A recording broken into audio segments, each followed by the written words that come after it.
dia, gente.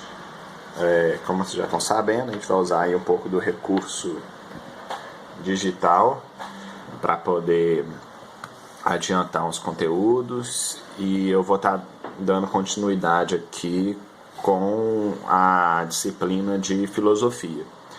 A gente, na última aula, pessoalmente, discutimos um pouco as escolas da filosofia clássica ou da filosofia antiga, e agora a gente vai entrar na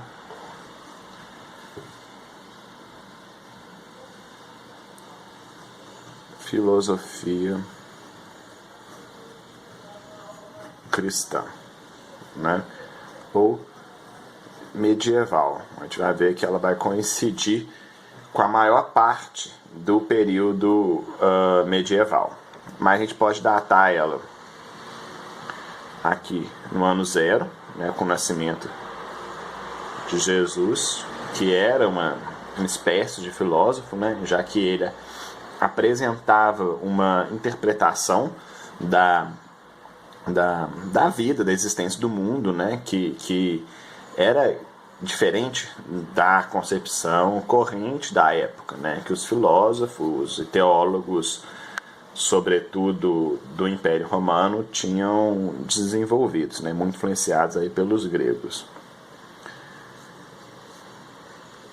Vocês devem saber, ele morre aqui com 33 anos, é crucificado, isso é importante, que é um marco fundamental, E vamos desenhar todo o nosso período histórico aqui de nosso interesse. Aqui no século II,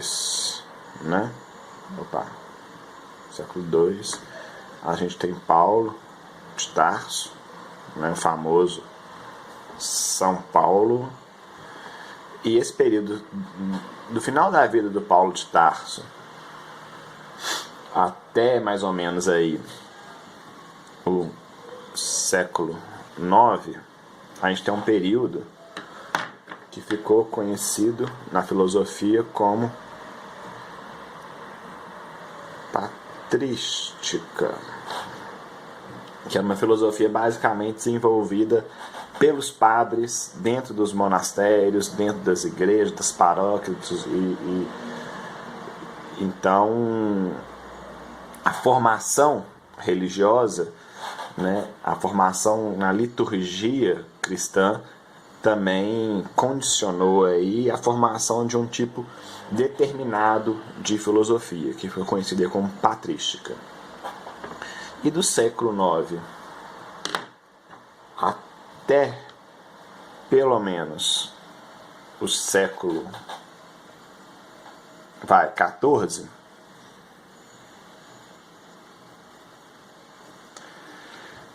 predomina aqui um outro período histórico da filosofia cristã, filosofia medieval, que é a escolástica.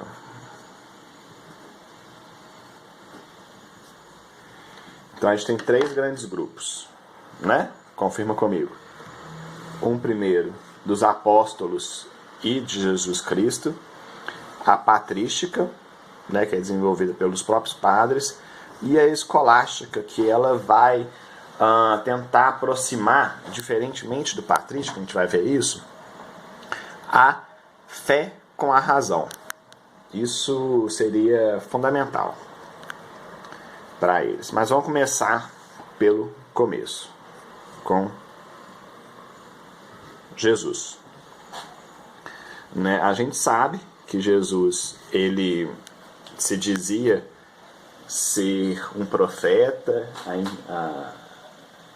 a encarnação de Deus, com todos os milagres que ele fez, que estão narrados na Bíblia, mas aqui não adianta tomar ele como essa figura quase mitológica. Aqui o interesse na nossa aula, é pensar a filosofia que Jesus está desenvolvendo, está querendo desenvolver, está pensando sobre. E a principal leitura que a gente pode ter é a ideia de amor em Jesus, que é um amor universal.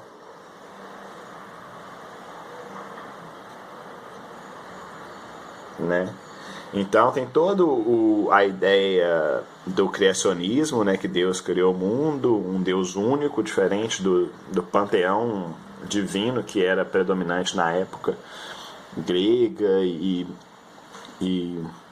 do Império Romano, e que Jesus, ele traz essa boa nova, essa anunciação de que existe só um Deus que criou o mundo, e esse Deus ama a todos de uma maneira universal. E aí é importante, né, a separação que acontece, na própria Bíblia fica registrado isso, né, do Velho Testamento para o Novo Testamento. Né? O Velho Testamento você tem um Deus rigoroso que pune as pessoas, e a promessa, né, e aqui a anunciação é importante, né? O anúncio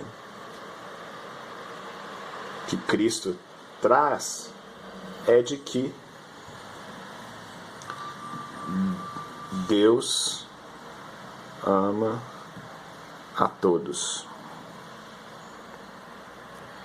E que por conta disso todos poderiam, depois dessa vida, renascer em Deus, né? Ressuscitar em Deus.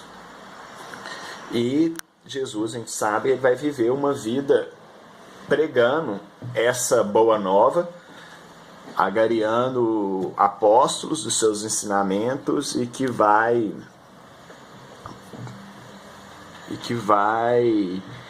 disseminar essa palavra.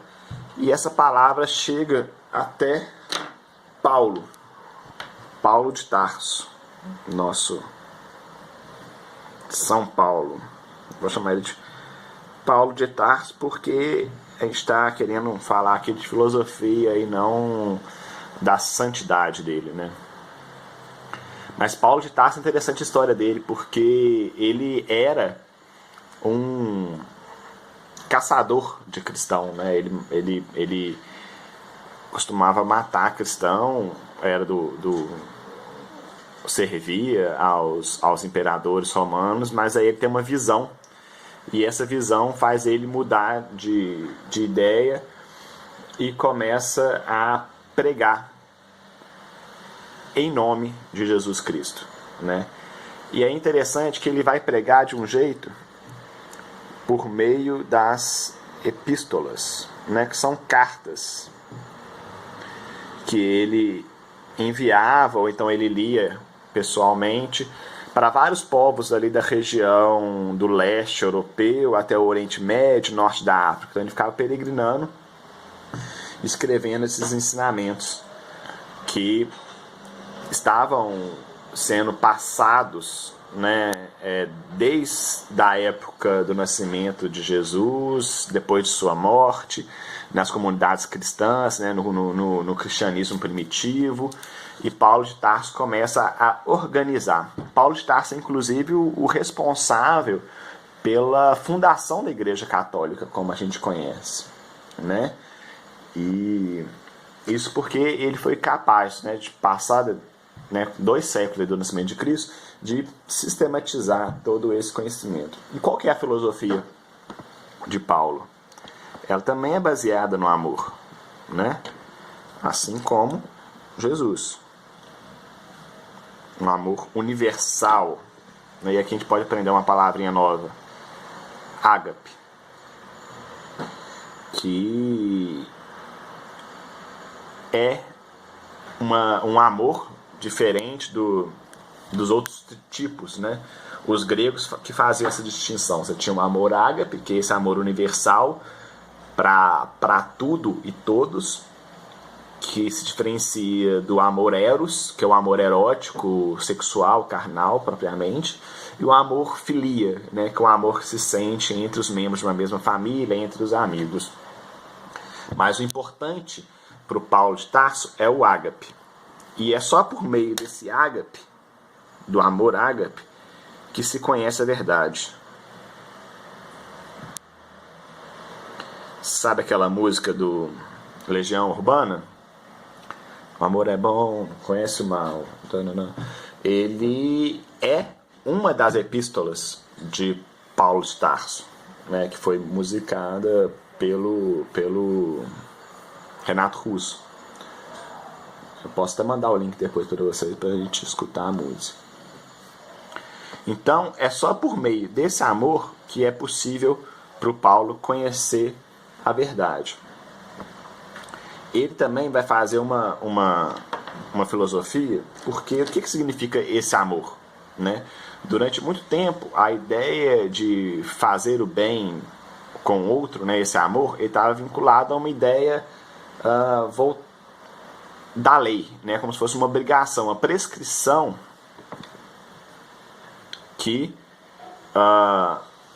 de certa forma, obrigava a pessoa a fazer o bem. E Paulo percebia que isso não fazia sentido, né?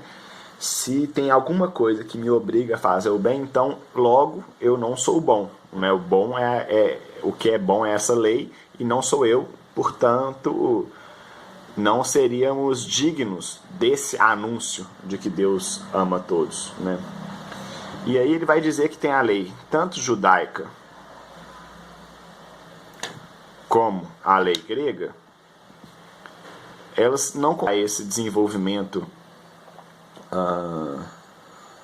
humano, no sentido humano espiritual, né, divino, de se aproximar de Deus. Por quê?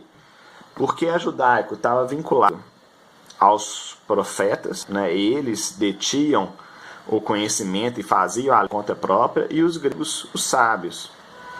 E na verdade, tanto o judaísmo quanto a religião grega eram para Paulo as duas faces de uma mesma moeda de dominação. O que era preciso acontecer né, o anúncio de Cristo, ele instaura um outro regime de lei, uma lei universal, ou uma universalidade, de que o anúncio, né, de se renascer em Deus, essa promessa de uma mudança de vida, vale para todos. Veja bem, né?